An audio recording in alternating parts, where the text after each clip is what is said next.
Hello and welcome to Malvi academy. Malvi academy के इस platform पे आप सभी लोगों का ढेर सारा स्वागत है। तो सीयूटी पीजी के लिए मालवी एकेडमी अपना यूट्यूब का जो कोर्स है वो लेकर आ चुका है और आपको रेगुलर इंटरवल पे आपके सब्जेक्ट से रिलेटेड वीडियोस मिलते रहेंगे। तो अभी फ़िलहाल हम लोगों ने आपके एमकॉम में जो सीयूटी पीजी का आप लोग एग्ज़ाम देंगे जो मार्च के महीने में बेसिकली होता है ना, तो 2025 मार्च में जो आपका सीयूटी पीजी का एग्ज़ाम होने वाला है एमकॉम में, और उसी में एक प्यारा सब्जेक्ट है सर, कौन सा सर? Business law. तो बिजनेस लॉ के अंदर कुछ एक्ट्स हैं जैसे कि contract act, sales of good act, FEMA act, consumer protection act, इस तरीके से कुछ इंपॉर्टेंट एक्ट्स हैं। उन्हीं एक्ट में एक बहुत प्यारा बहुत इंटरेस्टिंग एक्ट है सर, क्या उसका नाम है? Consumer protection act 2019, consumer protection act 2019। तो आज के इस लेक्चर में हम लोग पूरे तरीके से कंज्यूमर प्रोटेक्शन एक्ट को हम लोग समझने का प्रयास करेंगे, इंटरेस्टिंग वे में समझने का प्रयास करेंगे, और आपके एग्जाम में जहां जहां से क्वेश्चन पूछ सकते हैं इस एक्ट से उन सारे पॉइंट्स को हम लोग टच करने का प्रयास करेंगे। और उसके बाद जैसे ये चैप्टर खत्म होगा कुछ प्यारे प्यारे एमसीक्यू भी आपको देखने को मिलेंगे जिससे आपका थोड़ा सा प्रैक्टिस भी हो जाएगा। और इसी तरीके से रेगुलर इंटरवल पे आप लोग को वीडियोस मिलते हुए देखने को मिलेंगे। तो आप लोग को क्या करना है, ज़्यादा कुछ नहीं करना है, मालवी एकेडमी के इस सीयूटी पीजी वाले चैनल को सब्सक्राइब कर लेना है जिससे कि आपको रेगुलर बेसिस पे नोटिफिकेशन मिलते रहे और आपकी तैयारी अच्छे तरीके से हो सके। तो आइए बिना किसी देरी के हम लोग सीधे टॉपिक पे आते हैं। सर टॉपिक का नाम क्या है? अभी जैसा कि हमने बताया कि कंज्यूमर प्रोटेक्शन एक्ट 2019, ठीक है सर। कंज्यूमर प्रोटेक्शन एक्ट तो हम लोग जानेंगे, है ना। उससे पहले थोड़ा सा हम लोग ये जान लेंगे कंज्यूमर होता क्या है, कंज्यूमर प्रोटेक्शन क्या होता है, ये सारे चीज को जानेंगे। एक छोटी सी कहानी सुना दे, है ना। 1986 में या उससे पहले मान के चलिए क्या होता था कि कंज्यूमर जितने भी थे उनके साथ फ्रॉड होता था, धोखाधड़ी होता था। जो सेलर थे वो क्या करते थे? धोखाधड़ी करते थे। हो सकता है समाज उनके सामान में मिलावट कर देते थे या कम वेट का सामान उनको दे देते, बोलते थे ये 1 केजी है और सामान रहता था कितना? 750 ग्राम 800 ग्राम। खराब क्वालिटी का सामान दे देते थे जिसका प्राइस होना चाहिए 200, वो प्रोडक्ट उनको 400 में देते थे। तो कंज्यूमर के साथ बहुत ज़्यादा फ्रॉड हो रहा था, है ना। मैल प्रैक्टिसेस हो रही थी, अनफेयर ट्रेड प्रैक्टिसेस हो रहा था कंज्यूमर के साथ। तो उन्हीं सारे चीजों को रोकने के लिए 1986 में एक एक्ट लाया गया जिसका नाम क्या दिया गया सर? Consumer protection act. उसका नाम क्या दिया गया? Consumer protection act 1986। क्यों लाया गया इस एक्ट को? क्योंकि आपको पता है कंज्यूमर के साथ इतना सारा चीज हो रहा है। कंज्यूमर एक तरीके से, कंज्यूमर को हम लोग क्या बोलते हैं सर? कंज्यूमर जो होता है ना वो किंग पिन होता है, मार्केट का राजा होता है। और कंज्यूमर है तो ही सेलर है, अगर कंज्यूमर नहीं है तो सेलर का कोई काम दाम नहीं है। तो कंज्यूमर को बेसिकली प्रोटेक्ट करने के लिए कंज्यूमर प्रोटेक्शन एक्ट को 1986 में लाया गया। तो सर अभी आपने दिखाया कि कंज्यूमर प्रोटेक्शन एक्ट 2019 ये क्या था, इसके बारे में बताते हैं। जैसे जैसे समय बीतता गया 1986 आया, उसके बाद से 1991 में लिबरलाइजेशन, प्राइवेटाइजेशन, ग्लोबलाइजेशन की पॉलिसीज आई। उसी प्रकार से जैसे जैसे हम लोग आगे बढ़ते गए हमारा एनवायरनमेंट क्या है सर? डायनेमिक है। एनवायरनमेंट भी क्या हुआ? चेंज होता गया। हम लोग ऑफलाइन से ऑनलाइन की तरफ मूव करते गए, बहुत सारा परिवर्तन आया। और समय समय पे क्या किया गया? कंज्यूमर प्रोटेक्शन एक्ट में भी समय समय पे क्या किया जाने लगा सर? कुछ ना कुछ चेंजेस किया जाने लगा, है ना। कुछ ना कुछ चेंजेस किया जाने लगा कंज्यूमर प्रोटेक्शन एक्ट के भी अंतर्गत, ठीक है सर। उसके बाद क्या हुआ कि समय जैसे जैसे बीतता गया बार बार कुछ ना कुछ हम लोग चेंजेस करते जा रहे हैं। फिर बाद में सरकार को रियलाइज हुआ, है ना, पॉलिसीज जो मेकिंग बॉडी है उनको रियलाइज हुआ कि हम क्यों बार बार इस एक्ट में हम अमेंड करने जा रहे हैं, कुछ ना कुछ ऐड करते जा रहे हैं। इससे बढ़िया ऐसा एक काम करते हैं कि 1986 का जो एक्ट है ना उसको हम लोग समाप्त कर देते हैं और उसके जगह पे एक नया एक्ट हम लोग लेकर आ जाते हैं, है ना, कंज्यूमर प्रोटेक्शन एक्ट 2019, जिसमें क्या किया गया? पुराने एक्ट को समाप्त कर दिया गया। पुराने एक्ट को समाप्त कर दिया गया, कुछ चीजें पुरानी थी और नए तरीके से इस एक्ट को दोबारा लाया गया। तो 1986 वाले एक्ट को रिपील कर दिया गया और 2019 में एक नया एक्ट लाया गया जिसका नाम क्या दिया गया? कंज्यूमर प्रोटेक्शन एक्ट 2019, जो कि जुलाई 2020 से ये अपना काम करना शुरू किया। जुलाई 2020 से ये अपना काम करना शुरू किया। तो इसके बारे में हम लोग को पढ़ना है। ये छोटा सा एक स्टोरी रहा कंज्यूमर प्रोटेक्शन एक्ट 1986 से कंज्यूमर प्रोटेक्शन एक्ट 2019 में चेंज होते टाइम क्या क्या चेंज हुआ। अब सोचिए पहले क्या हुआ करता था? पहले सर हम लोग सामान ऑफलाइन में लेते थे, है ना, लेकिन आजकल क्या हो रहा है सर? हम लोग सामान ऑनलाइन लेते हैं, फ्लिपकार्ट, अमेजन, इन सारे चीजों से भी लेते हैं, तो उन सारे प्रोविजन को भी ऐड करना था। पहले क्या हुआ करता था कि अगर कोई सेलर हमारे साथ फ्रॉड कर रहा है तो हम उसके खिलाफ केस कैसे कर सकते हैं। अगर हमने मुंबई में कोई सामान खरीदा है तो ऑफलाइन जाके हमको मुंबई में ही केस दायर करना होता था, लेकिन जब नया एक्ट आया उसके अंतर्गत क्या हो गया, आप घर बैठे बैठे दुनिया के किसी मतलब भारत के किसी कोने से आपने परचेस किया है, घर बैठे बैठे ऑनलाइन तरीके से आप केस रजिस्टर करा सकते हैं। ऑनलाइन चीज को भी इसके अंदर ला दिया गया। ई कॉमर्स की जो चीजें थी ये पहले नहीं हुआ करती थी इसके दायरे के अंदर, उनको भी ला दिया गया। ये बेसिक स्टोरी था। अब हम सीधे आते हैं कंज्यूमर प्रोटेक्शन एक्ट के ऊपर और उसके कुछ चीजों को जानेंगे। सर कंज्यूमर प्रोटेक्शन क्या होता है? अभी हम लोगों ने पढ़ा कि consumer protection refers to protecting the consumer, consumer को प्रोटेक्ट करना against anti consumer trade practices by the producer और सेलर। यानी कि जो भी सेलर थे या प्रोड्यूसर थे, कंज्यूमर के साथ जो अनफेयर ट्रेड प्रैक्टिस कर रहे थे, उन सारे चीजों से बचाने के लिए एक एक्ट लाया गया जिसका नाम क्या दिया गया, कंज्यूमर प्रोटेक्शन एक्ट। ठीक है, इसी एक्ट के अंदर आपको दो चीजें देखने को मिलती हैं। एक का नाम है कैविएट एम्पटर। क्या नाम है सर? कैविएट एम्पटर। कैविएट एम्पटर का मतलब जानिएगा। कैविएट एम्पटर को हम लोग क्या बोलते हैं? Let the buyer be aware. Caveat emptor ये बोलता था कि अगर बायर मतलब बायर को कोई भी सामान खरीदते टाइम उसको खुद ही अवेयर होना चाहिए, खुद ही जागरूक होना चाहिए। यानी कि सेलर की कोई भी जिम्मेदारी नहीं है, ये बायर की जिम्मेदारी है कि कोई भी सामान वो खरीद रहा है तो उसको देख समझ के खरीदे। तो इसमें क्या किया जा रहा था बेसिकली, इसमें है ना सेलर जो था, सेलर के इंटरेस्ट को प्रोटेक्ट किया जा रहा था। किसको? सेलर के इंटरेस्ट को प्रोटेक्ट किया जा रहा था। इंटरेस्ट को प्रोटेक्ट किया जा रहा था किसके अंतर्गत? सर कैविएट एम्पटर के अंतर्गत। ठीक है, एक दूसरा टर्म जो मॉडर्न टर्म है, इसको क्या नाम दिया गया? Sir caveat वेंडिटर।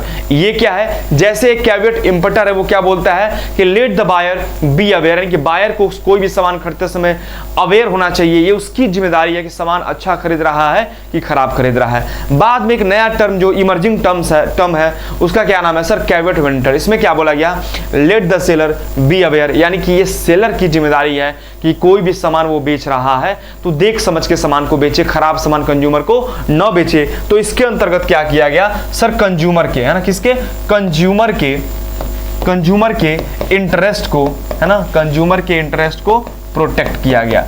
ठीक है बच्चे, कंज्यूमर के इंटरेस्ट को क्या किया गया? प्रोटेक्ट किया गया। ठीक है, अब आते हैं क्या, consumers are be exposed to risk due to exploitative and unfair trade practices like defective and unsafe product, adulteration, false and misleading advertising, hoarding, black marketing etc। ये पूरा बताया है कि कंज्यूमर के साथ किस किस तरीके से फ्रॉड हुआ करता था, किस किस तरीके से मेल प्रैक्टिसेस हुआ करती थी, किस किस तरीके से कंज्यूमर को मिसलीड किया जाता था एडवर्टाइजमेंट के द्वारा। इन सारे चीजों से कंज्यूमर को बचाने के लिए इस प्यारे से एक्ट को लाया गया, है ना। Thus there is need to provide adequate protection to consumer against such practices. अब कंज्यूमर के साथ इस तरीके के बैड प्रैक्टिसेस हुआ करती थी, तो इन सारे बैड प्रैक्टिसेस से कंज्यूमर को सेव करने के लिए, बचाने के लिए इस एक्ट को लाना बेहद जरूरी था, जो कि लाया गया। ठीक है सर, आप तभी से कंज्यूमर प्रोटेक्शन करते आ रहे हैं। कंज्यूमर क्या होता है? वही क्या, जो कोई सामान खरीदता है कुछ खाने के लिए, वही कंज्यूमर होता है क्या? हाँ, कुछ हद तक आप सही हैं, लेकिन थोड़ा सा अब हम लॉ पढ़ रहे हैं, ऊपर से कंज्यूमर प्रोटेक्शन एक्ट पढ़ रहे हैं, तो कंज्यूमर प्रोटेक्शन एक्ट के हिसाब से कंज्यूमर कौन होता है, तो इसको समझने का प्रयास करेंगे। तो क्या बोला है, कंज्यूमर कौन होता है? तो सर कंज्यूमर होता है a person. Consumer is a person, कोई भी एक ऐसा person who by any goods और अवेल एनी सर्विसेज, कोई भी एक ऐसा पर्सन जो गुड्स खरीदता है या सर्विस अवेल करता है, या तो गुड्स खरीदेगा या सर्विस लेगा। गुड्स क्या होगा? जैसे मैं ये मार्केट में गया पेन लेने, ये टी शर्ट लेने चला गया, ये बॉटल लेने चला गया, ये सब क्या है? ये गुड्स है। सर्विस क्या होता है? सर जैसे मैंने कहीं से ऑनलाइन कोचिंग खरीद दिया, डॉक्टर से मैं अपॉइंटमेंट लेके ट्रीटमेंट कराने चला गया, बैंकिंग का सर्विस मैंने ले लिया, इंश्योरेंस वाला सर्विस मैंने ले लिया, ट्रांसपोर्टेशन का सर्विस ले लिया, ये सब क्या होता है? ये सर्विस कहलाता है। ठीक है, तो आते हैं कंज्यूमर कौन होता है? A person who by any goods और अवेल सर्विसेज, कोई भी एक ऐसा पर्सन जो या तो गुड्स खरीदता है या सर्विस अवेल करता है या सर्विस हायर करता है। ठीक है, फॉर अ कंसीडरेशन, यानी कि कुछ पेमेंट करके, फ्री में नहीं, फ्री में नहीं, कुछ पेमेंट करके, तो वो कंज्यूमर कहलाता है। आगे क्या लिखा है, इट डज नॉट, है ना, इट डज नॉट इंक्लूड, इसके अंदर वो पर्सन नहीं आता है हु ऑब्टेन अ गुड्स, वो जो गुड्स को खरीदता है फॉर रीसेल और गुड्स और सर्विसेज फॉर कमर्शियल पर्पज, है ना। सर ये क्या होता है, थोड़ा सा जल्दी से 2 वर्ड में समझा दीजिए, है ना, 2 लाइन में समझा दीजिए, तो समझने का प्रयास करिएगा कि कंज्यूमर प्रोटेक्शन एक्ट के हिसाब से कंज्यूमर कौन होता है। कोई भी एक ऐसा पर्सन, ध्यान से सुनिएगा, कान खोल के और आंख खोल के, कोई भी एक ऐसा पर्सन जो या तो गुड्स को खरीदता है या सर्विस अवेल करता है फॉर कंसिडरेशन, यानी कि कुछ ना कुछ पेमेंट करके, वो क्या कहलाता है, वो कंज्यूमर कहलाता है। तो सर कंज्यूमर कौन नहीं कहलाता है, कोई भी एक ऐसा पर्सन जो या तो गुड्स को खरीदता है या सर्विस अवेल करता है without consideration, free of cost. अगर आप फ्री ऑफ कॉस्ट कोई सामान खरीदते हैं तो आप कंज्यूमर नहीं कहलाएंगे। इसके अलावा कोई भी एक ऐसा पर्सन जो गुड्स को खरीदता है ना, और खुद यूज नहीं करता है, दूसरे को बेचने लग जाता है, नहीं जैसे दुकानदार होते हैं वो कहीं से गुड्स खरीद के लाएंगे फिर हम लोग को बेचते हैं, तो वो कंज्यूमर नहीं कहलाएंगे, वो सेलर कहलाते हैं ना। तो वही लिखा है कि कोई भी एक ऐसा पर्सन जो गुड्स को खरीदता है रीसेल के लिए या कॉमर्शियल यूज के लिए, वही पैसा वैसा कमाने के लिए, वो क्या नहीं कहलाता है, वो कंज्यूमर नहीं कहलाता है। एक और इसका एक्सेप्शन है कि कोई टीचर, फॉर एग्जांपल कोई टीचर, है ना, ब्लैक बोर्ड खरीदता है, ये बोर्ड खरीद के लाता है और इससे अपनी आजीविका कमाता है ना, वो क्या कंज्यूमर कहलाएगा, हाँ वो कंज्यूमर कहलाएगा, वो कंज्यूमर कहलाएगा। तो बस फिलहाल जो ये लिखा है बस यही जानिएगा, कोई भी एक ऐसा पर्सन जो गुड्स खरीदता है या सर्विस हायर करता है फॉर कंसिडरेशन, कुछ पेमेंट करके, फ्री में नहीं, वो हमारा कंज्यूमर कहलाता है। अब कंज्यूमर प्रोटेक्शन एक्ट 2019 के अंदर एक नए बॉडी को ऐड किया गया, यही सब कुछ चेंजेज हुई थी, इसको पढ़ते हैं।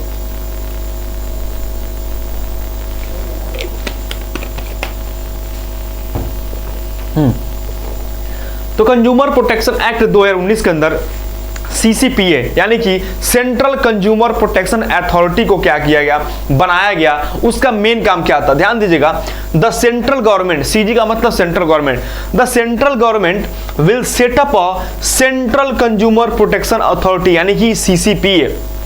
सेंट्रल गवर्नमेंट क्या करेगा, एक CCPA की स्थापना करेगा, टू प्रोटेक्ट, क्यों करेगा, to promote, protect and enforce the right of consumer, जिससे कि कंज्यूमर को प्रोटेक्ट किया जा सके, कंज्यूमर को प्रमोट किया जा सके, कंज्यूमर को इन्फोर्स किया जा सके, कंज्यूमर को उनके राइट के बारे में बताया जा सके, कंज्यूमर को हर एक तरीके से बचाया जा सके, कंज्यूमर के ग्रीवांसेस को हैंडल किया जा सके, यानी कि पूरे तरीके से कंज्यूमर को प्रमोट करने के लिए, कंट्रोल करने के लिए, उसको प्रोटेक्ट करने के लिए एक बॉडी को बनाया गया, जिसका क्या नाम दिया गया, CCPA, central consumer protection authority.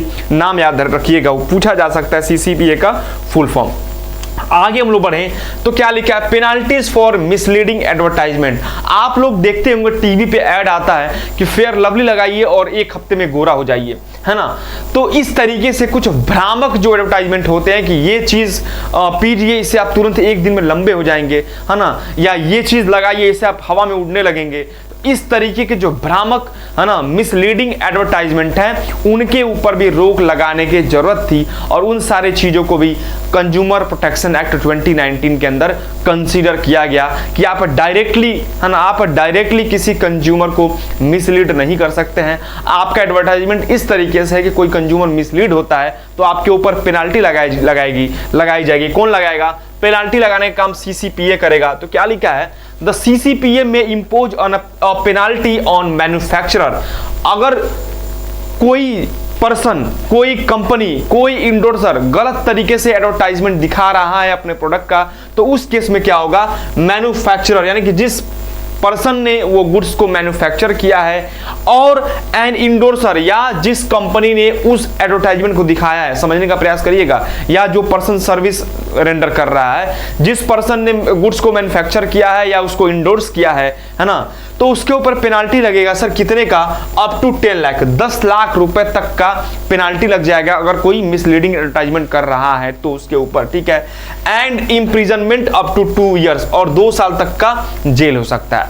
अगर कोई भी पर्सन, वो मैन्युफैक्चरर हो या इंडोर्सर हो, अगर मिसलीडिंग एडवर्टाइजमेंट दे रहा है तो उसके ऊपर सर 10 लाख तक का पेनाल्टी या 2 साल तक का जुर्माना, 2 साल तक का जेल लगाया जा सकता है। 10 लाख का पेनाल्टी और 2 साल तक का जेल लगाया जा सकता है फॉर मिसलीडिंग और फॉल्स एडवर्टाइजमेंट, ठीक है। इन केस ऑफ सब्सिक्वेंट ऑफेंस, अगर वो गलती वो कंपनी वो पर्सन दोबारा दोहरा रहा है तो उस केस में क्या होगा, जो उसका पेनाल्टी 10 लाख तक था ना, उसको 50 लाख तक किया जा सकता है। अगर वही गलती वो पर्सन दोबारा रिपीट कर रहा है तो जो पेनाल्टी पहले 10 लाख का था उसको बढ़ा के 50 लाख तक का भी किया जा सकता है, ठीक है सर। और जो जेल का प्रावधान 2 साल तक था वो 5 साल तक बढ़ाया जा सकता है, ठीक है। जी सर, समझ में आ गया, ठीक है। तो ये काम नहीं होना चाहिए। आगे क्या लिखा है, CCPA can also prohibit the endorser from endorsing that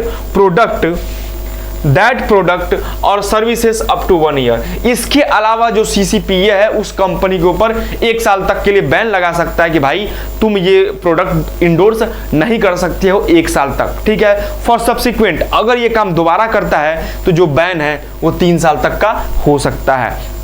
तो ये बहुत इंपॉर्टेंट नहीं था, लेकिन हाँ जो पेनाल्टी था कि भाई अगर आप फॉल्स या मिसलीडिंग एडवर्टाइजमेंट कर रहे हो तो आपके ऊपर 10 लाख का जुर्माना, 10 लाख का पेनाल्टी और 2 साल तक का जेल का प्रावधान है। अगर आप वो गलती दोबारा दोहरा रहे हैं तो आपके जो पेनाल्टी है वो 10 लाख से 50 लाख हो जाएगा और जो जेल का प्रावधान 2 साल था वो 2 साल से 5 साल तक हो जाएगा। इतना आप लोग को ध्यान रखना है, अच्छे तरीके से याद रखना है, ठीक है सर। आगे बढ़िए। उसके बाद आता है अगला topic, importance of consumer protection. आखिर कंज्यूमर प्रोटेक्शन का जरूरत क्यों पड़ा, महत्व क्यों पड़ा?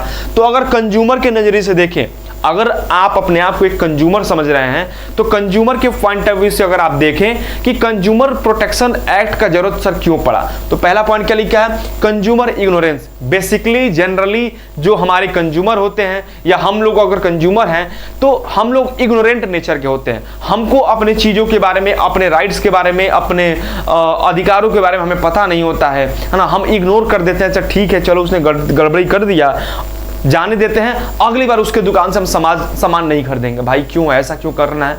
भाई अगर तुम्हारे साथ कोई गलत कर रहा है तो हमारा फर्ज बनता है कि हम आवाज उठाएं। तो कंज्यूमर बेसिकली आवाज नहीं उठाता था, कंज्यूमर बेसिकली इग्नोरेंट नेचर के हुआ करते हैं, उन चीजों को लेट गो कर देते हैं। तो उन्हीं चीजों से बचाने के लिए कंज्यूमर प्रोटेक्शन एक्ट को लाया गया। क्या लिखा है, consumer ignorance, majority of consumers are not aware of their right. Majority of जो कंज्यूमर हैं उन्हें उनके अधिकारों और उनको मिलने वाली रिलीफों के बारे में नहीं पता होता है। As a result which they are continuously exploited, जिसके कारण उनको कंटिन्यूसली एक्सप्लॉइट किया जाता है। उन्हीं चीजों से बचाने के लिए कंज्यूमर प्रोटेक्शन एक्ट को लाया गया। दूसरा क्या था, अनऑर्गेनाइज कंज्यूमर। जैसे आज भी अगर हम लोग देखें तो सोसाइटी में क्या होता है, कंज्यूमर ऑर्गेनाइज नहीं होते हैं, अनऑर्गेनाइज होते हैं, बिखरे बिखरे होते हैं। जैसा नहीं होता है कि अगर 10 लोग एक साथ जाके किसी से कोई बात करें तो लोग उनकी बातों को सुनेंगे। अगर इकलौता एक पर्सन जाके, नहीं होता है अकेला चना भार नहीं फड़ सकता है, तो वही बात है, एक कंज्यूमर अगर अपनी आवाज उठाता है तो उसकी बातों को नहीं सुना जाता है। तो कंज्यूमर को ऑर्गेनाइज करने के लिए भी, कंज्यूमर को उनके राइट के बारे में बताने के लिए भी, है ना, इस एक्ट का जरूरत था, ठीक है। तो क्या लिखा है, unorganised consumer. In India consumers are still unorganised. भारत में कंज्यूमर आज भी क्या है, अनऑर्गेनाइज हैं, और जिसकी वजह से क्या है, कंज्यूमर का कोई ऑर्गेनाइजेशन नहीं है which would act in their interest, जो कंज्यूमर के हित के बारे में सोचे। तो अगर कंज्यूमर का कोई ऑर्गेनाइजेशन नहीं है तो कंज्यूमर को प्रोटेक्ट कौन करेगा, कंज्यूमर प्रोटेक्शन एक्ट। तीसरा क्या था, wide spread exploitation of consumer. हर एक जगह कंज्यूमर का एक्सप्लॉइटेशन हो रहा था, जिसकी वजह से क्या हुआ, इस एक्ट को लाना जरूरी था। जल्दी समराइज करते, क्या लिखा है, importance of consumer protection act.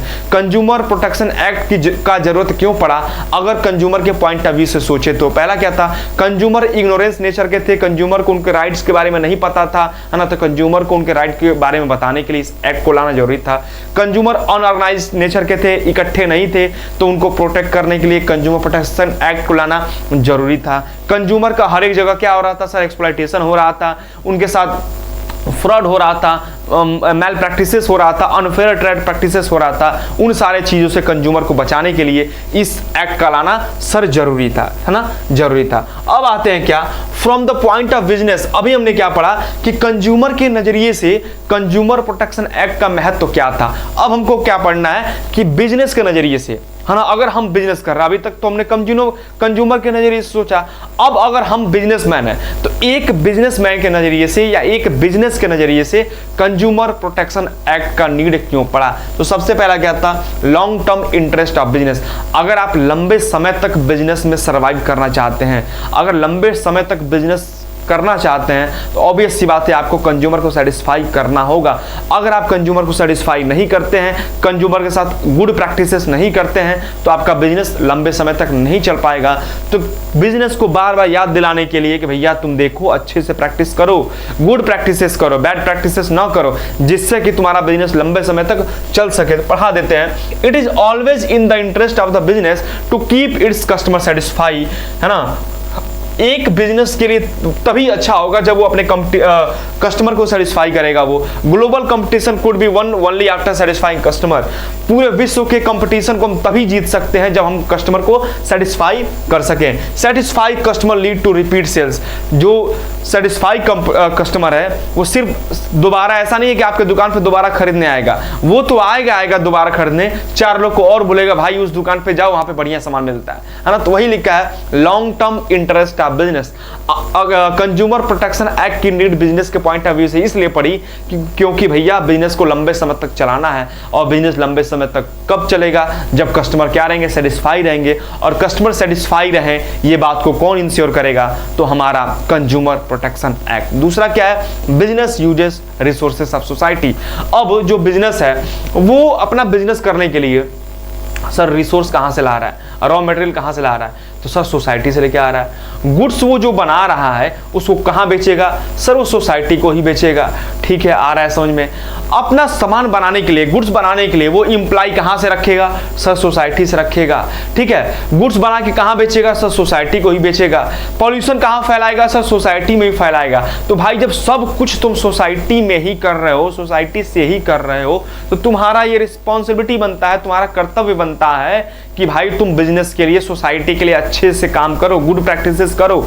तो ये चीज इंश्योर करने के लिए भी हमारे कंज्यूमर प्रोटेक्शन एक्ट की नीड पड़ी। तीसरा क्या है, सोशल रिस्पॉन्सिबिलिटी। ये भी हमने इसी पॉइंट में डिस्कस कर लिया कि किसी भी बिजनेस का सोशल रिस्पॉन्सिबिलिटी होता है कि वो क्या करे, कस्टमर के बारे में अच्छे से सोचे, सोसाइटी के बारे में अच्छे से सोचे, गुड क्वालिटी के गुड्स बना के रीजनेबल प्राइस पे क्या करे, सर सेल करे। अगला क्या लिखा, मोरल जस्टिफिकेशन। अगर हम नैतिकता की बात करें, है ना, क्या सही है क्या गलत की भी बात करें, तो मोरल वैल्यूज भी क्या बोलते हैं कि हमको क्या करना है, कस्टमर के हिसाब से काम करना है। तो कोई भी बिजनेस कस्टमर के हिसाब से काम कर रहा है कि नहीं कर रहा है, ये कौन डिसाइड करेगा, सर कंज्यूमर प्रोटेक्शन एक्ट। इसीलिए इस एक्ट को लाया गया। आखिरी क्या है, गवर्नमेंट इंटरवेंशन, है ना, कि अगर आप अच्छे तरीके से काम नहीं कर रहे हो तो आपके बिजनेस में हस्तक्षेप कौन करेगा, सर गवर्नमेंट।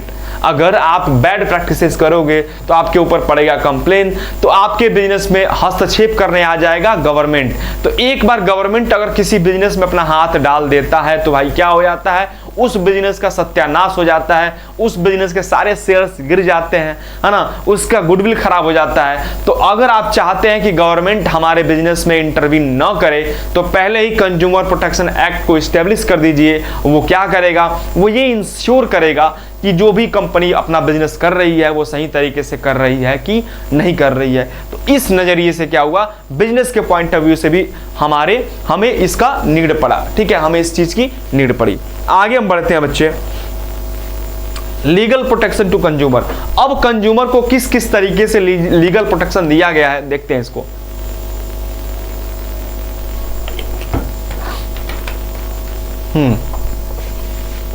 क्या लिखा है, कंज्यूमर प्रोटेक्शन एक्ट 1986।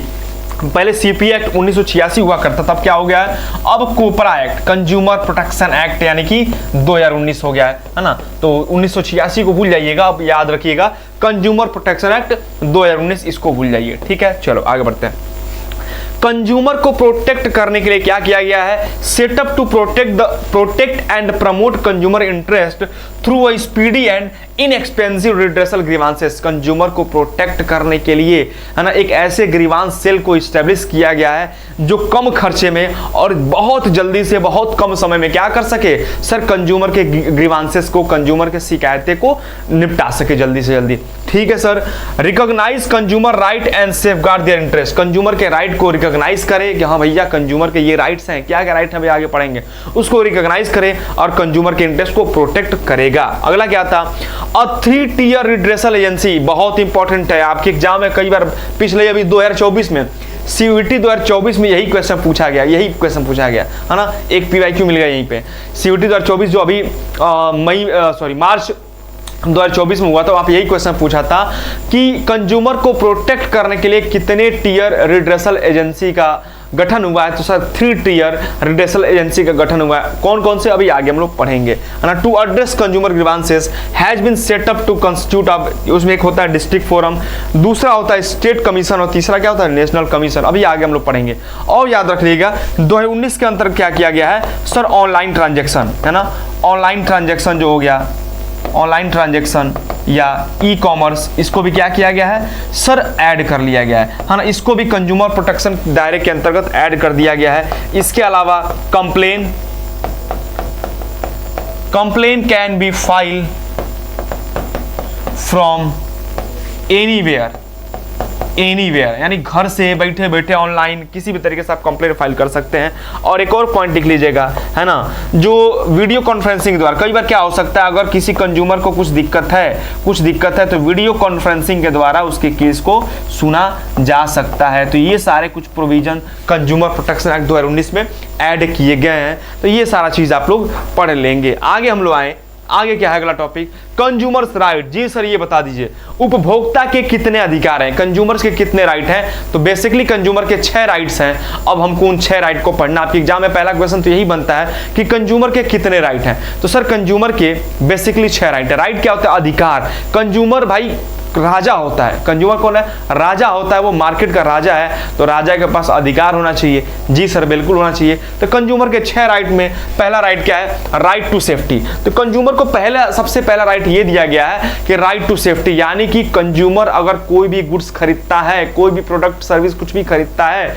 तो उसके पास ये राइट है कि वो प्रोडक्ट उसके लाइफ के लिए, उसके हेल्थ के लिए सेफ होना चाहिए। यानी कि कंज्यूमर को हमेशा सेफ प्रोडक्ट मिलना चाहिए, ये कंज्यूमर का राइट है। जैसे फॉर एग्जांपल कोई कंज्यूमर मार्केट में गया और वो प्रेशर कुकर खरीद के लाया। अब प्रेशर कुकर पे बैठ के घर पे खाना बना रहा है ना, घर पे बैठ के प्रेशर कुकर के ऊपर खाना बना रहा है। अचानक से आप कई केस सुने होंगे कि प्रेशर कुकर फट गया और कंज्यूमर जल गया, मर गया, है ना। तो भाई ये चीज नहीं होना चाहिए, है ना। कोई लड़की या कोई भी लड़का गया मार्केट से क्रीम खरीद के लाया और चेहरे पे क्रीम लगाया, उसका चेहरा क्या हुआ, जल गया, रेड हो गया। तो भाई ये चीजें नहीं होनी चाहिए। तो इन्हीं सारे चीज को बचाने के लिए पहला एक्ट आया राइट टू सेफ्टी, यानी कि कोई भी कंज्यूमर अगर कोई प्रोडक्ट खरीद रहा है तो वो उसके लिए सेफ होना चाहिए, उसके लाइफ के लिए इंजूरियस नहीं होना चाहिए। तो ये राइट है। क्या लिखा है, consumer has the right to be protected, consumer के पास एक राइट है कि वो प्रोटेक्ट रहेगा against product and services which are hazardous to health and life, यानी कि कोई भी प्रोडक्ट अगर कंज्यूमर खरीद रहा है तो वो सेफ होना चाहिए उसके लिए।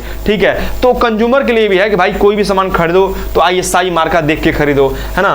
तो बेसिकली इससे यही पूछता है कि कोई कंज्यूमर ISI मार्का देख के कोई प्रोडक्ट नहीं खरीदा, है ना, कोई कंज्यूमर प्रोडक्ट की क्वालिटी देख के कोई सामान नहीं खरीदा, बताइए वो किस राइट को वायलेट कर रहा है। तो राइट टू प्रोटेक्शन, तो ISI मार्का वगैरह ये सब इसके अंदर आ जाता है। दूसरा क्या है, right to be inform, consumer के पास दूसरा राइट ये है कि कंज्यूमर कोई भी प्रोडक्ट अगर खरीदता है तो उसके पास एक राइट टू इन्फॉर्म होना चाहिए कि उसको जो सेलर है वो पूरी तरीके से क्या करेगा, कंज्यूमर को इन्फॉर्मेशन देगा उस प्रोडक्ट के बारे में कि भैया वो प्रोडक्ट किस चीज का है, क्या क्या इंग्रेडिएंट लग के प्रोडक्ट बने हैं, क्या वेट है, क्या साइज है, क्या कलर है ना, क्या एक्सपायरी डेट है, क्या मैन्युफैक्चरिंग डेट है। उस प्रोडक्ट से रिलेटेड हर एक इंफॉर्मेशन कंज्यूमर को देना पड़ेगा सेलर को। तो ये क्या है, ये कंज्यूमर का राइट, दूसरा राइट है क्या है, राइट टू बी इन्फॉर्म। इसमें क्वेश्चन क्या पूछता है कि इसमें क्वेश्चन इस तरीके से पूछ देता है कि कोई कंज्यूमर कोई प्रोडक्ट खरीदता है, उस पे जो लेबल लगा होता है ना, जो स्लिप लगा होता है, बताइए वो कौन से राइट को इंडिकेट करता है। तो राइट टू इन्फॉर्म, है ना। जैसे हम कोई प्रोडक्ट खरीदते हैं तो उस पर लेबल नहीं लगा होता है, उस पर पूरा इन्फॉर्मेशन दिया रहता है, तो वो राइट टू बी इन्फॉर्म के अंदर आता है। क्या लिखा है, consumer has right to complete information about the product before buying it. Consumer के पास ये पूरा राइट है कि कोई भी सामान खरीदने से पहले उसको पूरा इन्फॉर्मेशन उस प्रोडक्ट से पहले मिलना चाहिए, ठीक है। तीसरा क्या है, राइट टू चूज। कंज्यूमर के पास ये राइट होना चाहिए कि भाई अगर वो मार्केट में जा रहा है, किसी शॉप पे जा रहा है कोई सामान खरीदने, तो शॉपकीपर उसको फोर्स नहीं करेगा कि भाई तुम यही लो, नहीं। अब कंज्यूमर को जो पसंद है, उसको रेड वाला पसंद है तो वो रेड वाला लेगा, उसको ब्लू वाला पसंद है तो वो ब्लू वाला लेगा, ठीक है। तो कंज्यूमर के पास राइट है कि उसको जो प्रोडक्ट पसंद आ रहा है वो वही लेगा, आप फोर्स नहीं कर सकते हैं, ठीक। इस पे भी एक क्वेश्चन बनता है क्या, कि जैसे डीटीएच सर्विस जो होता है उसमें कंज्यूमर अपने पसंद के हिसाब से क्या करता है, चैनल चूज करता है कि भाई हाँ हमको ये पैकेज लेना, हमको ये चैनल चाहिए, और उसके हिसाब से पेमेंट करता है। बताइए कंज्यूमर के किस राइट के बारे में बात हो रही है, तो ऑब्वियस सी बात है राइट टू चूज। कंज्यूमर पास अधिकार है कि वो चूज कर सकता है उसको जो भी प्रोडक्ट चाहिए। अगला क्या है, right to be heard. Right to be heard का क्या मतलब होता है कि अगर कंज्यूमर को कुछ भी दिक्कत हो रहा है, कोई सेलर कंज्यूमर के साथ कुछ भी फ्रॉड किया है, कुछ भी टेक्निकल एरर किया है, कुछ भी गलती किया है, कुछ भी मिसलीड कर रहा है कंज्यूमर को, है ना, तो कंज्यूमर के पास राइट है कि वो कंज्यूमर केस कर सकता है और उसकी बातों को सुना जाएगा। Right to be heard, consumer की बातों को सुना जाएगा। क्या लिखा है, consumer has the right to file complain, यानी कि क्वेश्चन ये पूछेगा कि कंज्यूमर क्या करेगा अगर कंज्यूमर के साथ कुछ गलत हुआ है तो कंज्यूमर केस फाइल कर रहा है, बताइए कौन से राइट के अंदर आता है, तो राइट टू बी हर्ड के अंदर आएगा, ठीक है। To be heard in case of, और एक और कीवर्ड पूछता है कि अगर कंज्यूमर डिसैटिस्फाई होता है किसी गुड्स और सर्विस के को लेके, अगर कोई कंज्यूमर किसी गुड्स या सर्विस को लेके डिसैटिस्फाई हो रहा है तो बताइए ये किस राइट के अंदर आएगा, तो राइट टू बी हर्ड के अंदर आएगा, डिसैटिस्फैक्शन विद गुड्स, है ना। और एक और कीवर्ड पूछ देता है, use of grievance cell. Grievance cell का कंज्यूमर यूज कब करता है, यानी कि शिकायत को कब दर्ज कराता है, तो भाई राइट टू बी हर्ड के अंदर। तो राइट टू बी हर्ड से ये 3 कीवर्ड से क्वेश्चन पूछा जाता है क्या, कि कंज्यूमर केस फाइल करने जा रहा है, बताइए किस राइट के अंदर आएगा, right to be heard. Consumer dissatisfy है गुड्स या सर्विस से, तो किस राइट के अंदर आएगा, right to be heard. Consumer grievance cell का यूज कर रहा है, शिकायत दर्ज करा रहा है, तो बताइए किस राइट के अंदर आएगा, राइट टू बी हर्ड। मैं पूरा एग्जैक्टली आपको बता रहा हूं कि आपके एग्जाम में किस किस तरीके से क्वेश्चन पूछा जा रहा है। इतने क्वेश्चन तो हम लोग ये करते करते हम लोग कर लिया। आगे हम लोग बढ़े, अगला क्या है, right to seek redressal. Sir ये क्या होता है,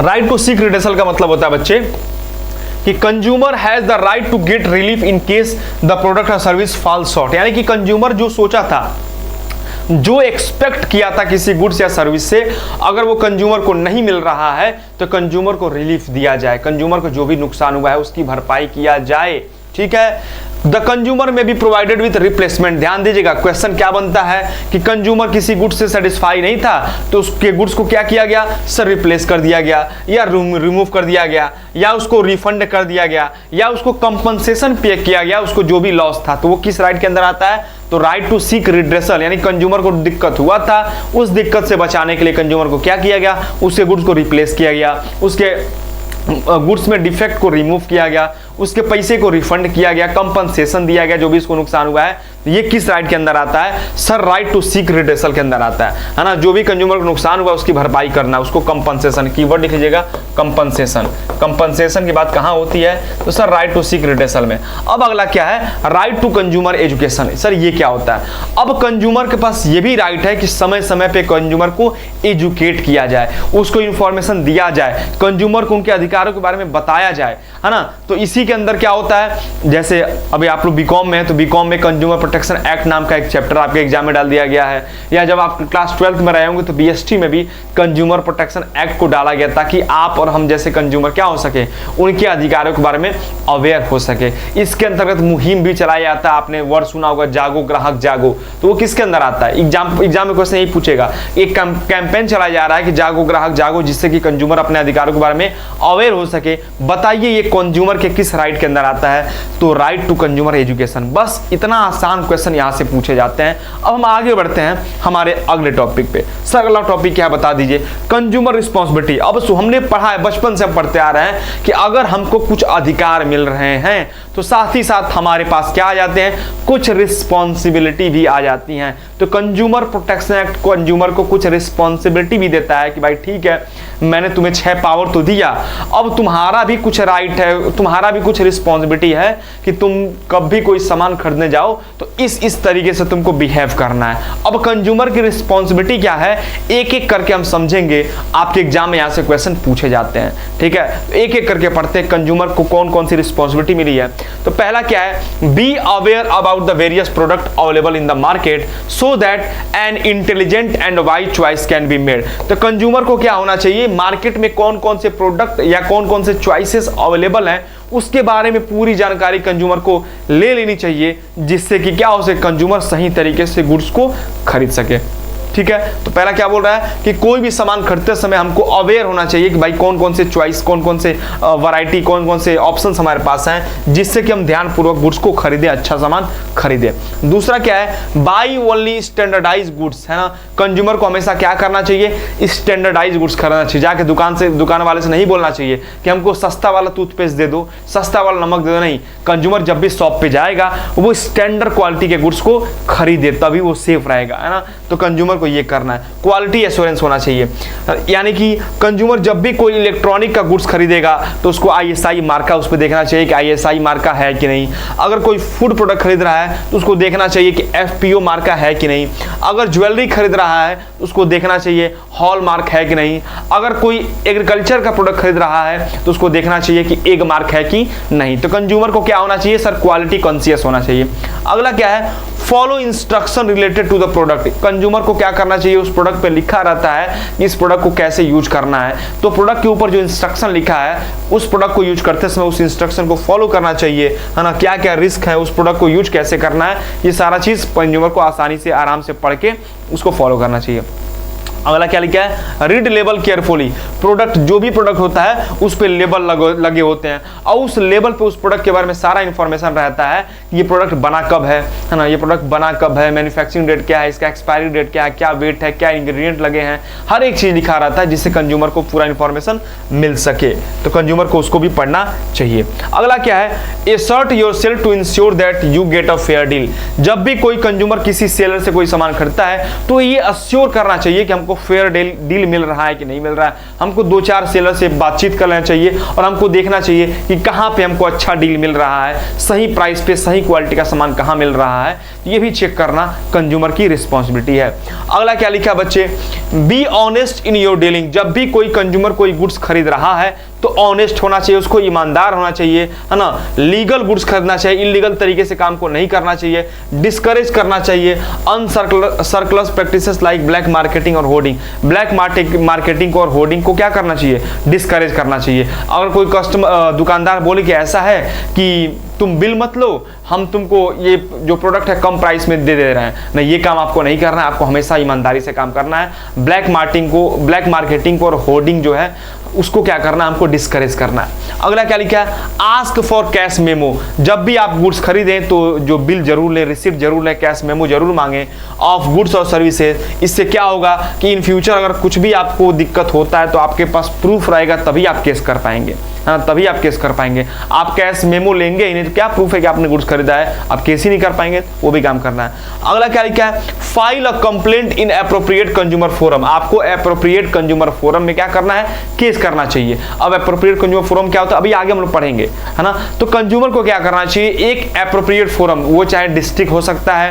ना, स्टेट हो सकता है या नेशनल कमीशन हो सकता है, उसमें जाके किसी कंज्यूमर को क्या करना चाहिए, केस फाइल करना चाहिए। अगर कंज्यूमर के साथ कुछ भी धोखाधड़ी हो रहा है तो अगर आप केस नहीं फाइल करेंगे तो भाई कैसे पता चलेगा, है ना, दूसरों को? तो आपको केस फाइल करना है। फॉर्म अ कंज्यूमर सोसाइटी, आपको अपने सोसाइटी में एक कंज्यूमर सोसाइटी फॉर्म करना चाहिए और मिलजुल के क्या करना चाहिए, आपको आवाज उठाना चाहिए, कंज्यूमर को एजुकेट करना चाहिए। और आखिर क्या है, रेस्पेक्ट द एनवायरनमेंट, आपको एनवायरनमेंट का भी रेस्पेक्ट करना चाहिए, इधर उधर कूड़ा नहीं फेंकना चाहिए, हमेशा ग्रीन प्रोडक्ट का यूज करना चाहिए, है ना, पॉलिथीन वगैरह का यूज नहीं करना चाहिए। ये सब आपका क्या है, रिस्पॉन्सिबिलिटी है। आगे हम लोग बढ़े, ways and means of production. अब कंज्यूमर को किस किस तरीके से प्रोटेक्ट किया जा सकता है, ठीक है।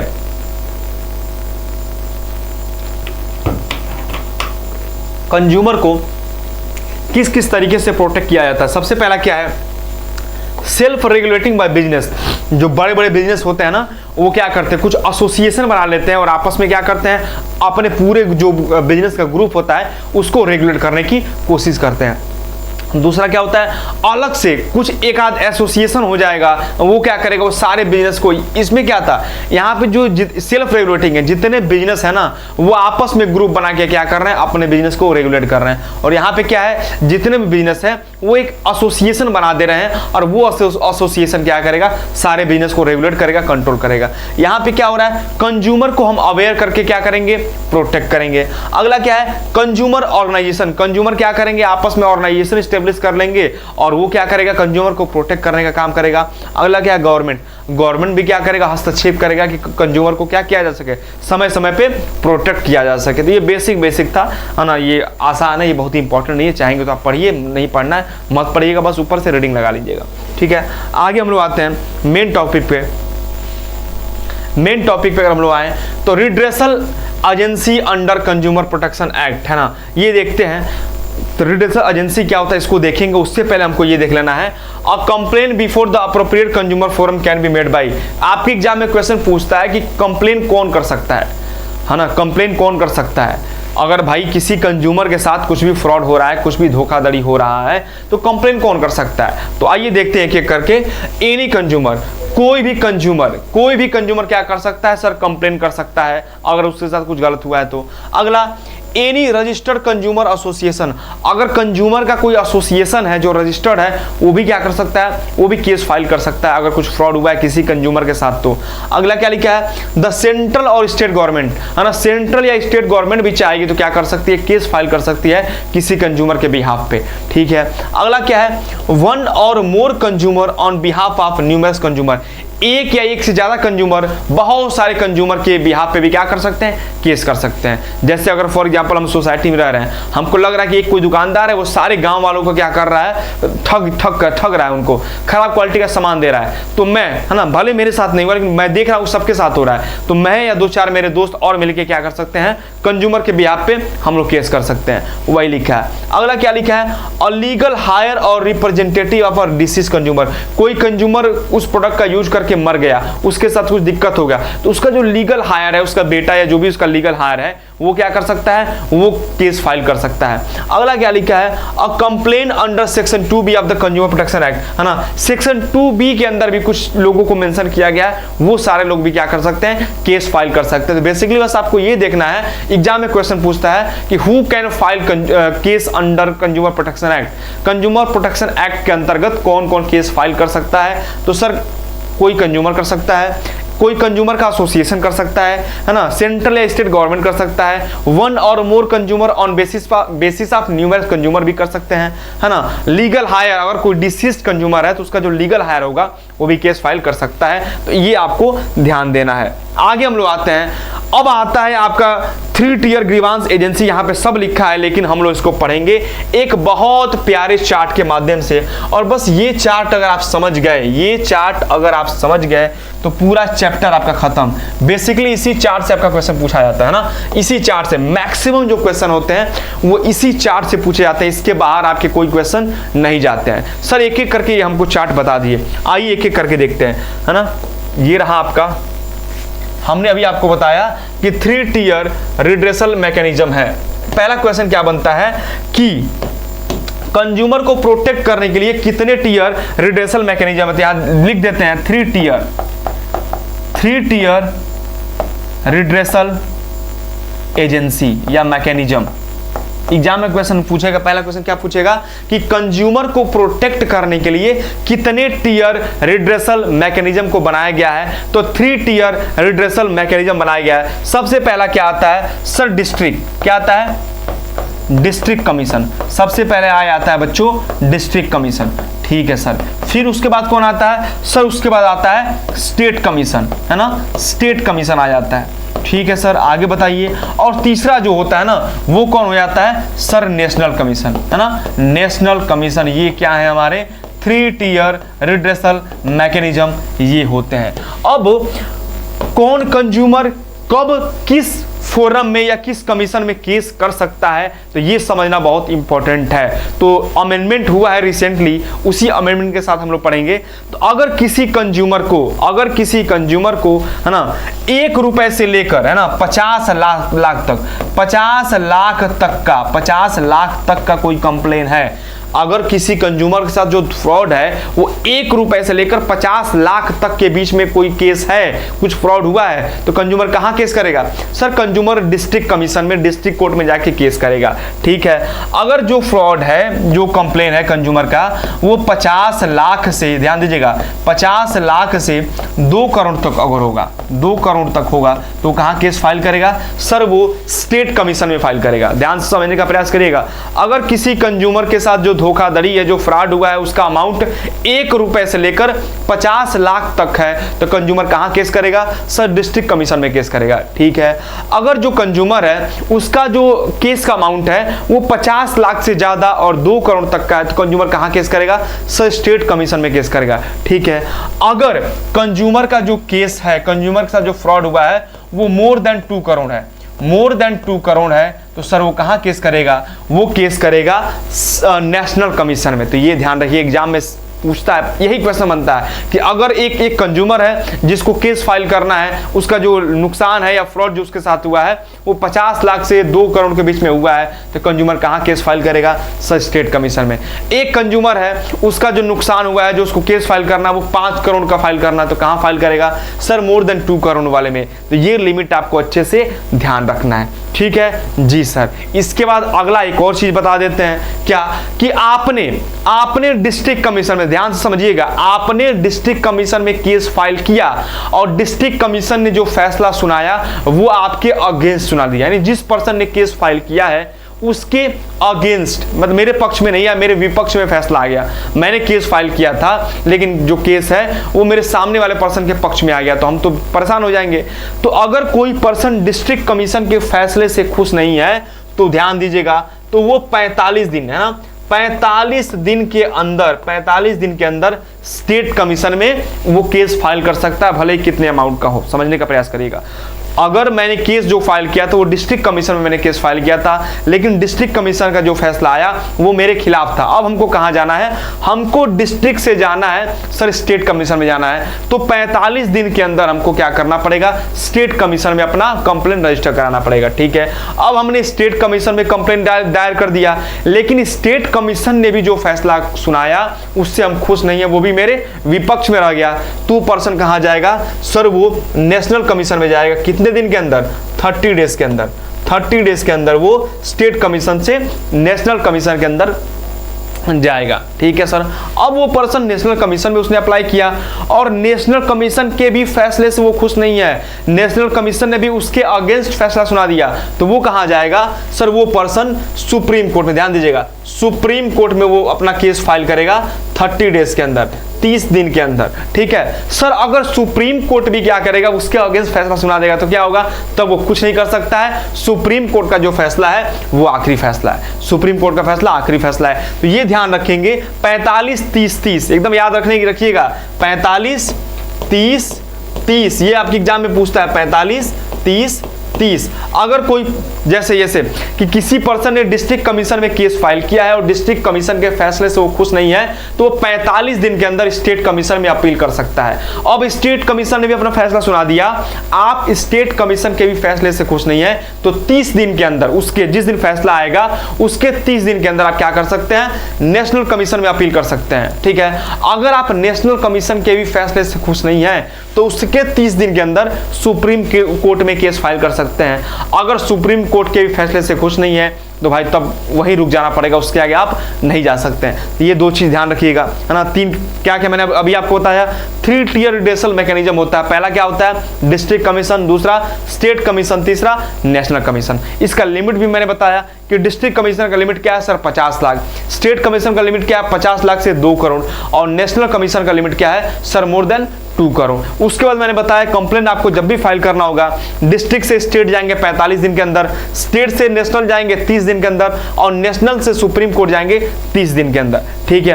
अब अगला क्वेश्चन क्या पूछता है कि डिस्ट्रिक्ट कमीशन में कितने मेंबर होते हैं। ध्यान दीजिएगा, एक प्रेसिडेंट होगा, यहां दूसरे पेन से लिख देता ताकि आपको याद रहेगा। डिस्ट्रिक्ट कमीशन में बच्चों कितने मेंबर होते हैं, ये क्वेश्चन पूछा जाता है। तो एक होता है बच्चे, एक होगा प्रेसिडेंट, एक होगा प्रेसिडेंट प्लस मिनिमम 2 मेंबर और होंगे, एक प्रेसिडेंट और 2 मेंबर और। ध्यान दीजिएगा, डिस्ट्रिक्ट कमीशन में कितने मेंबर होते हैं, एक प्रेसिडेंट और कम से कम 2 मेंबर और, ठीक है। सर स्टेट कमीशन में कितने पर्सन होते हैं, सर एक प्रेसिडेंट हो जाएगा और 4 मेंबर और, 4 मेंबर और, ध्यान देने का प्रयास करिएगा, ठीक है सर। और नेशनल कमीशन में कितने मेंबर होते हैं, सर एक प्रेसिडेंट 4 मेंबर और, जी 12 14 14 12 14 14 समझने का प्रयास करेगा, याद करने का प्रयास करेगा। सिर्फ एक चार्ट से, मतलब ये जो चार्ट है ना, इस चैप्टर का 90% क्वेश्चन इसी चार्ट से पूछे जाएंगे, इसके बाहर नहीं पूछे जाएंगे, मार्क माय वर्ड।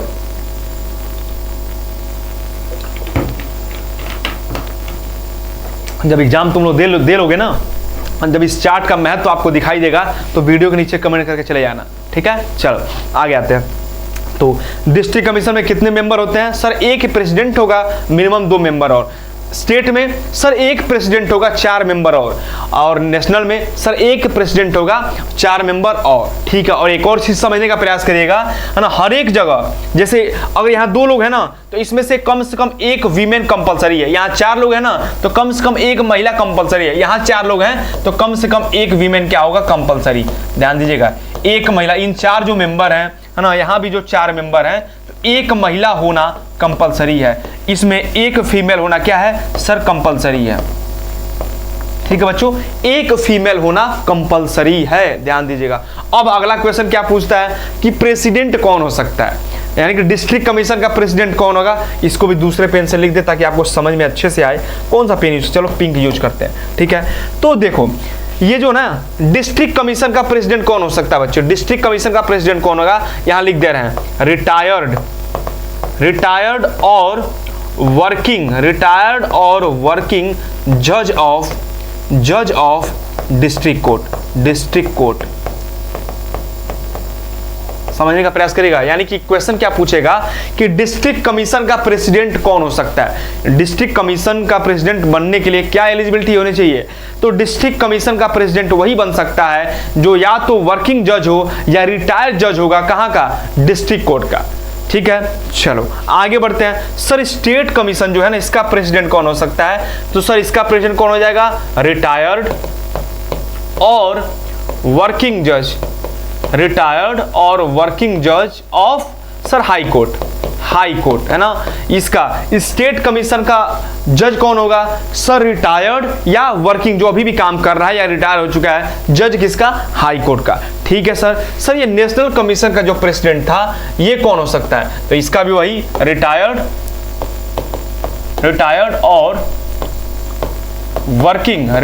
और वर्किंग जज ऑफ सुप्रीम कोर्ट। देखो कितना आसान है, इस चार्ट को याद कर लो, आपका काम फाइनल हो जाएगा, ठीक है ना। एग्जाम में क्वेश्चन क्या क्या पूछता है, जल्दी से रिवाइज कर रहे हैं इस टॉपिक को, बहुत ही इंपॉर्टेंट है, इस पे समय लगा रहे हैं, है ना, 2 मिनट के अंदर। कितने टीयर रिडेशनल एजेंसी है सर, 3 टीयर, है ना। कौन कौन, डिस्ट्रिक्ट, स्टेट और नेशनल, ठीक है। लिमिट क्या है, 50 लाख तक कंप्लेन है तो डिस्ट्रिक्ट में, 50 लाख से 2 करोड़ है तो स्टेट में, मोर देन 2 करोड़ है तो नेशनल में, ठीक है। उसके बाद डिस्ट्रिक्ट कमीशन में कितने मेंबर होते हैं, एक प्रेसिडेंट 2 अदर मेंबर जिसमें एक महिला कंपलसरी, स्टेट में एक प्रेसिडेंट 4 और मेंबर जिसमें एक महिला कंपलसरी, नेशनल में एक प्रेसिडेंट 4 और मेंबर जिसमें एक महिला कंपलसरी। अब डिस्ट्रिक्ट कमीशन का प्रेसिडेंट कौन हो सकता है सर? जो रिटायर्ड या वर्किंग जज होगा, किसका सर? डिस्ट्रिक्ट कोर्ट का। हाई कोर्ट का जज, हाई कोर्ट का रिटायर्ड या वर्किंग जज प्रेसिडेंट होगा, किसका? स्टेट कमीशन का। और नेशनल कमीशन का आपका प्रेसिडेंट कौन होगा सर? रिटायर्ड या वर्किंग जज, किसका? सुप्रीम कोर्ट का। ये आसान सा क्वेश्चन था। डिस्ट्रिक्ट से स्टेट में जाना है तो 45, स्टेट से नेशनल में जाना है तो 30 दिन, और नेशनल से कहां जाना है? सुप्रीम कोर्ट जाना है तो सर 30 दिन के अंदर हम कंप्लेन हमको फाइल करना है। एक और चीज ध्यान दीजिएगा, है ना, अभी आप किसी भी बुक में देखेंगे, है ना, किसी भी बुक में आप देखेंगे तो जो सारा चीज मैंने बताया वो तो ठीक है ना, जो भी चीज मैंने बताया वो ठीक है। ये था आपका डिस्ट्रिक्ट, ये था स्टेट और ये था नेशनल। तो पुराने बुक में जो पुराना अमेंडमेंट था उसमें क्या आपको मिलेगा? आपको ये मिलेगा कि किसी कस्टमर को जो क्लेम है 1 रुपए से लेकर 1 करोड़ तक, अगर 1 करोड़ तक कुछ नुकसान है तो वो कहाँ जाएगा सर? वो जाएगा डिस्ट्रिक्ट कमीशन में। अगर जो उसका क्लेम है 1 करोड़ से 10 करोड़ तक है तो वो कहाँ जाएगा, है ना, वो जाएगा सर स्टेट कमीशन में। और जो उसका क्लेम है more than 10 crore, more than 10 crore का अगर कोई क्लेम है तो कहाँ केस करेगा सर? वो नेशनल कमीशन में, है ना, नेशनल कमीशन में। More than 10 crore, more than 10 crore वो नेशनल कमीशन में केस फाइल करेगा। ये पहले था, ध्यान से समझिएगा। डिस्ट्रिक्ट पहले क्या था? डिस्ट्रिक्ट कमीशन में अगर आपका केस जो कंप्लेन है वो 1 करोड़ तक का है तो डिस्ट्रिक्ट कमीशन में आप केस फाइल करोगे। आपका कंप्लेन ये क्या लिखा? स्टेट है, स्टेट। आपका जो कंप्लेन है वो 1 करोड़ से 10 करोड़ के बीच में है तो आप कहाँ केस फाइल करोगे? स्टेट में। और जो आपका कंप्लेन है मोर देन 10 करोड़ तो कहाँ केस फाइल करोगे? नेशनल में। जो अब चेंज हो चुका है वो क्या हो गया है सर? ये हो चुका है, ठीक है। तो दोनों को याद रखिएगा, ये रिसेंट वाला, एकदम रिसेंट ये है, ठीक है। आगे हम लोग बढ़े अब, तो ये सारा हमने पढ़ लिया। जो अब मैंने चार्ट के द्वारा पढ़ाया वही यहाँ पे लिखा है स्टेट कमीशन के बारे में, जो मैंने चार्ट में पढ़ाया वही यहाँ लिखा है आपके नेशनल कमीशन के बारे में। अब क्या लिखा है? एक कंज्यूमर के राइट्स के बारे में हमने पढ़ लिया, एक कंज्यूमर के को मिलने वाले रिलीफ को हमने पढ़ लिया, राइट को पढ़ लिया, रिस्पॉन्सिबिलिटी को पढ़ लिया। अब क्या पढ़ना है? एक कंज्यूमर को क्या रिलीफ मिलता है, क्या राहत मिलता है ना। तो अगर किसी कंज्यूमर को कुछ भी दिक्कत हुआ है तो वो केस फाइल करेगा। तो सबसे पहला क्या रिलीफ मिलेगा? Remove defect in goods and deficiency in services. अगर किसी कंज्यूमर को कुछ डिफेक्ट मिला है गुड्स में, या जो सर्विस लिया है उसमें कुछ डिफिशियंसी मिली है, तो उस चीज को क्या किया जाएगा? रिमूव किया जाएगा। जैसे फ्लिपकार्ट पे आप कोई सामान लेते हैं, है ना, तो हो सकता है आपको साइज क्या हो जाता है, बड़ा हो जाता है, या कुछ भी दिक्कत होता है तो आपको के उस दिक्कत को पहले क्या किया जाता है? रिमूव किया जाता है। फिर क्या होता है? Replace defective goods with a new one. अगर फिर भी आपको डिफेक्ट से प्रॉब्लम है, आपको प्रॉब्लम सॉल्व नहीं हुआ है, तो आपके गुड्स को क्या किया जाता है सर? रिप्लेस कर दिया जाता है, ठीक है। फिर भी आपको दिक्कत है तो आपके प्राइस को क्या किया जाता है? रिफंड कर दिया जाता है, ठीक है। पे a reasonable amount of compensation for any loss. अगर किसी कंज्यूमर को उस गुड्स का यूज करने से कुछ लॉस हुआ है तो उसको कंपनसेशन भी कंपनी देगी, ठीक है। अगला क्या है? पे पुनिटिव डैमेजेस इन एप्रोप्रिएट सर्कमस्टांसेस, है ना। अगर कुछ एप्रोप्रिएट सर्कमस्टांसेस हो गए हैं तो आपको ज्यादा नुकसान हो गया है तो भाई दंडात्मक कार्यवाही भी की जाएगी, है ना, दंडात्मक कार्यवाही भी की जाएगी। किसके ऊपर? सेलर के खिलाफ। अगला क्या है? डिसकंटिन्यू या अनफेयर रिस्ट्रिक्टिव ट्रेड प्रैक्टिसेस। सामने वाला जो सेलर है उसके बिजनेस को बंद भी करा दिया जाएगा। अगला क्या लिखा है? Not to offer hazardous goods and services for sale. जो वो हैजार्डियस गुड्स था जिसके वजह से कंज्यूमर की हेल्थ के ऊपर इंपैक्ट पड़ा है उसको डिसकंटिन्यू किया जाएगा, उसको ऑफर नहीं करने दिया जाएगा। विड्रॉ हैजार्डियस गुड्स, उसको मार्केट से हटा दिया जाएगा। सीज मैन्युफैक्चरिंग हैजार्डियस गुड्स, जो कंपनी वो गुड्स बना रही है उस कंपनी को सीज कर दिया जाएगा, है ना। Pay an amount to consumer welfare fund, consumer welfare fund को एक अमाउंट पे वो कंपनी करेगी जिससे इन फ्यूचर में किसी भी कंज्यूमर के साथ कुछ भी दिक्कत हो रहा है तो वहां से भी कुछ पेमेंट किया जा सके।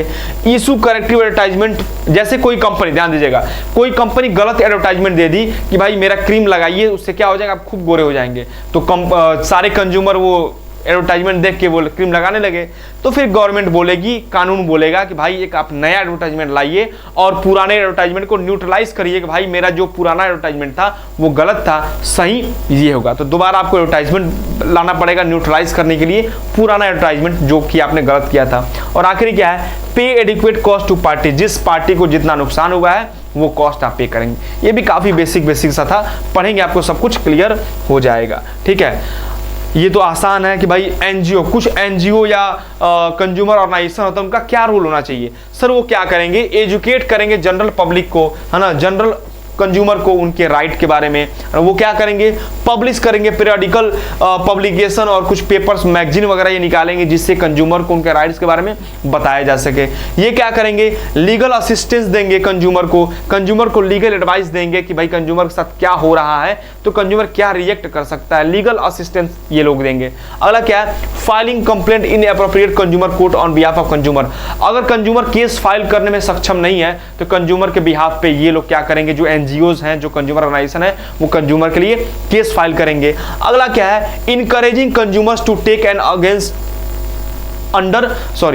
encouraging consumer to take on action against unfair trade practices। अगर किसी कंज्यूमर के साथ अनफेयर ट्रेड प्रैक्टिस हो रहा है तो कंज्यूमर को ये इनकरेज करेंगे कि भाई तुम केस फाइल करो, ठीक है। अगला क्या है? Taking an initiative in filing cases in consumer court on behalf of consumer. वही बात है, रिपीट हो गया कि ये केस फाइल करेंगे कंज्यूमर के बिहाफ पे, है ना, किसी ऑर्गेनाइजेशन में। ये क्या था? कोई कंज्यूमर ऑर्गेनाइजेशन हो या एनजीओ हो गया, उसका क्या रोल है? उसका यही रोल होता है कि भाई कंज्यूमर को प्रोटेक्ट करो, कंज्यूमर को एजुकेट करो, कुछ पीरियडिकल मैगजीन छपवाओ जिससे कंज्यूमर को उनके राइट के बारे में पता चल सके, कंज्यूमर को लीगल एडवाइस करिए, कंज्यूमर को समझाइए कि भाई तुम केस फाइल करो, कंज्यूमर केस फाइल नहीं कर पा रहा तो उसके बिहाफ पे आप फाइल करो। ये इनका रोल है कंज्यूमर प्रोटेक्शन के लिए, है ना। अब ये रहा खत्म। अब कुछ क्वेश्चंस को हम लोग देख लेते हैं जिससे हमारा प्रैक्टिस हो जाए। तो क्या लिखा है? What is the maximum limit of the district consumer forum for claim, यानी कि कितने लिमिट तक आप डिस्ट्रिक्ट कोर्ट में केस फाइल कर सकते हैं। सर अभी हमने पढ़ा था कि हमारा जो नुकसान है ना, वो 1 रुपए से 50 लाख तक का जो नुकसान होगा उसके लिए हमको कहां जाना होगा? सर डिस्ट्रिक्ट कोर्ट में हम केस फाइल करेंगे। अगला क्या है? What is the maximum claim limit for the state commission. अब स्टेट कमीशन में हम कितने तक का मैक्सिमम लिमिट है? सर हमने पढ़ा था कि 50 लाख से 2 करोड़ तक का जो हमारा क्लेम है वो कहां पे हम करेंगे? सर वो स्टेट कमीशन में। तो मैक्सिमम लिमिट पूछा है ना, तो 2 करोड़, है ना। स्टेट कमीशन मैक्सिमम लिमिट कितना होगा? 2 करोड़, ठीक है। आगे हम लोग बढ़ते हैं। What is the upper limit for claim in the national consumer commission. हमने क्या पढ़ा था? Sir more than 2 crore, more than 2 crore.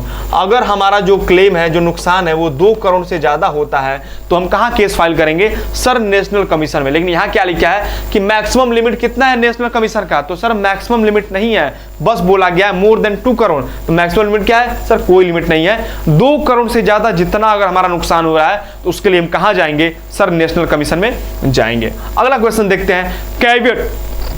कैवेट emptor का क्या मतलब होता है? सर कैवेट इंपटर का मतलब होता है let the buyer be aware, यानी कि बायर को अवेयर होना चाहिए। कोई भी सामान खरीदते समय ये बायर की जिम्मेदारी है कि वो गुड्स को ध्यानपूर्वक देख समझ के खरीदे।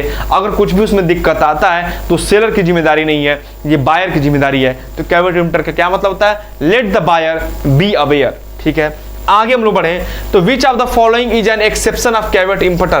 कैवेट इंपटर का एक्सेप्शन क्या होता है? कुछ एक्सेप्शन होते हैं कैवेट इंपटर के, है ना, जो आपको यहां देखने को नहीं मिले हैं, लेकिन समझ लीजिए कैवेट इंपटर के केस में ये एक्सेप्शन होता है कि अगर कोई कंज्यूमर, जैसे बेसिकली कैवेट इंपटर का क्या मतलब होता है कि let the buyer be aware, यानी कि बायर को कोई भी सामान खरीदते समय खुद ही अवेयर होना चाहिए। लेकिन जब कोई कंज्यूमर अपना पर्पज बता दे कि भाई हमको इस काम के लिए ये सामान चाहिए, जब कोई कंज्यूमर सैंपल देख के या डिस्क्रिप्शन देख के सामान खरीदे, या जब कोई कंज्यूमर ब्रांड देख के कोई सामान खरीदे, है ना, उस केस में अगर कुछ फ्रॉड हो रहा है कंज्यूमर के साथ तो वहां पे जिम्मेदार कौन होगा? सर वहां पे जिम्मेदार सेलर होगा, कंज्यूमर नहीं होगा। वही क्या होता है? कैवेट इंपटर का एक्सेप्शन होता है। तो देखते हैं इसके अंदर क्या होगा। सेलर कहाँ गया? Buyer did not inspect good, नहीं। सेलर प्रोवाइड, हाँ, सेलर अगर कुछ गलत इंफॉर्मेशन दे देता है, सेलर जानबूझ के क्या कर रहा है? बायर के साथ कुछ धोखाधड़ी कर रहा है, तो वो एक्सेप्शन हो जाएगा किसके अंदर? आपके कैवेट इंपटर का वो एक्सेप्शन हो जाएगा, ठीक है। इसको फिर किसी सेशन में एमसीक्यू के द्वारा कैवेट इंपटर के एक्सेप्शन यहाँ पे छूट गया आज के टॉपिक में, बेसिकली मैंने आपको समझा ही दिया, है ना, उसको फिर देख लेंगे उसके एक्सेप्शन को, वो इंपॉर्टेंट थोड़ा सा है। चलो आगे हम लोग आए तो व्हाट डज कैवेट इंपटर मींस, ये हमने बताया था late the seller be aware, यानी कि सेलर को बी अवेयर। कैवेट इंपटर क्या बोलता है कि सेलर को बी अवेयर होना चाहिए। कोई भी सामान बेचने से पहले सेलर को ध्यानपूर्वक समझ के सामान बेचना चाहिए। अगर कुछ भी दिक्कत हो रहा है उस गुड्स में तो वो सेलर जिम्मेदार होगा, उसके लिए बायर जिम्मेदार नहीं होगा, ठीक है। आगे हम लोग देखें विच forum deal with complaint exceeding 2 crore. अगर 2 करोड़ से ज्यादा कंप्लेंट आपका एक्सीड कर जा रहा है तो कौन सा फोरम उसे देखेगा? सर नेशनल कमीशन देखता है, हमने पढ़ा था अभी। ठीक है, आगे हम लोग देखें, what is one responsibility of buyer under caveat emptor. ये आपका होमवर्क है ना, बायर की क्या रिस्पॉन्सिबिलिटी है कैवेट इंपोर्टर के अंदर। ये होमवर्क आपको एक क्वेश्चन हम दे दे रहे हैं, करके आप बताइएगा। अगला क्वेश्चन क्या है, कैवेट importer places liability primarily on which party. कैवेट importer primarily किस पार्टी के ऊपर क्या करता है, ब्लेम डालता है? तो सर ये क्या करता है, सेलर के इंटरेस्ट को प्रोटेक्ट करता है। कैवेट इंपोर्टर क्या करता है, सेलर को प्रोटेक्ट करता है, को प्रोटेक्ट करता है, यानी कि किसको सबसे पहले लाइबल करेगा? सर ये कंज्यूमर को, बायर को लाइबल सबसे पहले करता है। ठीक है, अगला क्वेश्चन क्या है, the consumer has a right to be inform under which act. Consumer के पास राइट है कि राइट टू बी इन्फॉर्म, वो किस एक्ट के अंदर आता है? सर कंज्यूमर प्रोटेक्शन एक्ट 2019 के अंतर्गत ये चीज आता है। आगे हम लोग बढ़े, which body can hear appeal from state consumer commission.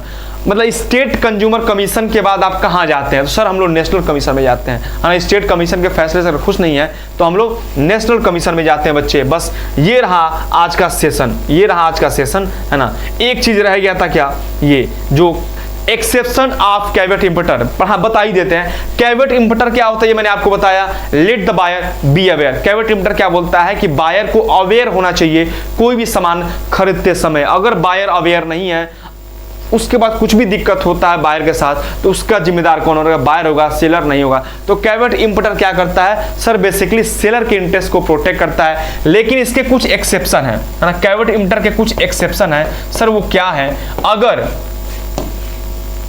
अगर जो बायर है, ध्यान दीजिएगा, अगर बायर जो है अपना पर्पज बता दे कि भाई हम किस काम के लिए सामान खरीद रहे हैं। बायर अगर बोल दे भाई हमको एक घोड़ा चाहिए, हमको घोड़ा चाहिए जिसको हम रेस में दौड़ाएंगे, बायर ने अपना पर्पज बता दिया। अब अगर सेलर बायर को लंगड़ा घोड़ा दे दे तो भाई वो घोड़ा उसके काम का है नहीं। बायर ने तो बताया था मुझे ऐसा घोड़ा चाहिए जिसे मैं रेस में दौड़ा सकूं। अब सेलर ने लंगड़ा घोड़ा दे दिया, लंगड़ा घोड़ा कहां से रेस में दौड़ेगा? तो यहां पर रिस्पॉन्सिबिलिटी किसकी होगी? सब सेलर की होगी। जब बायर अपना पर्पज बता देता है सेलर को, तो उस केस में जिम्मेदारी किसकी होगी? सेलर की होगी, न कि बायर की। दूसरा, जो बायर है वो गुड्स को खरीद रहा है सैंपल देख के। जैसे आप मार्केट में गए कोई सामान खरीदना, आपको चावल खरीदना था, सेलर ने आपको 4 दाना चावल आपके हाथ पे रखा, बोला ये चावल, हाँ आपने बोला हाँ बहुत अच्छा चावल यही दे दीजिए। और जब आप घर पे जा रहे हैं तो आपको दूसरा चावल दे दिया है, तो जिम्मेदारी किसकी है? सेलर की जिम्मेदारी, आपकी जिम्मेदारी नहीं है। तीसरा क्या है? डिस्क्रिप्शन, यानी कि उस गुड्स पे कुछ डिस्क्रिप्शन लिखा था कि भाई इस गुड्स में क्या है, शुगर नहीं है, लेकिन आप जब वो गुड्स कंज्यूम कर रहे हैं तो आपको लग रहा है कि भाई इसमें शुगर है। अगर उसमें शुगर है तो भाई उस केस में जिम्मेदारी किसकी है? सेलर की जिम्मेदारी है। क्यों? क्योंकि आपने तो डिस्क्रिप्शन देख के सामान खरीदा था। अगला क्या है? Goods purchase under brand name. अगर जो भी गुड्स है आप ब्रांड नेम के अंतर्गत खरीद, आप ब्रांड देख के खरीद रहे हैं कि भाई हाँ रिबोक का है, एडिडास का है, उसके बावजूद भी कुछ डिफेक्ट आपको देखने को मिल जा रहा है, तो उस केस में भी कौन जिम्मेदार होगा? सेलर जिम्मेदार होगा, बायर जिम्मेदार नहीं होगा। तो ये रहा पूरी तरीके से कंज्यूमर प्रोटेक्शन एक्ट 2019 को हमने अच्छे तरीके से लगभग 1 घंटे में हमने क्या किया, इस पूरे एक्ट को बेहतरीन तरीके से समराइज कर लिया, अच्छे से पढ़ लिया। अब इसके बाहर आपको कुछ नहीं पढ़ना है, इस पे कुछ क्वेश्चन आने वाले समय में और अच्छे लेवल के क्वेश्चन PYQ भी हम लोग YouTube पे करते रहेंगे। और भी एक्ट आते हैं, जैसे आज हमने कंज्यूमर प्रोटेक्शन एक्ट पढ़ा, फिर आगे और भी टॉपिक्स आएंगे, मार्केटिंग की वीडियो आएंगे, टैक्स की वीडियो आएंगे, बहुत सारे सब्जेक्ट की वीडियो आपके सामने आते रहेंगे। तब अब आपको अच्छे से पढ़ना है, तैयारी करना है। और मालवी एकेडमी CUT PG के चैनल को आप सब्सक्राइब करिए ताकि आपको पता चल जाए कि कब कौन सा टॉपिक आ रहा है और आपकी तैयारी अच्छे तरीके से हो सके। तो थैंक यू सो मच बच्चों, हम लोग मिलते हैं फिर अगले क्लास में एक नए वीडियो के साथ, एक नए टॉपिक के साथ। तब तक एकदम मस्त रहिए और पढ़ते रहिए। ठीक है बच्चों, चलिए तो हम लोग चलते हैं, क्लास को ऑफ करते हैं।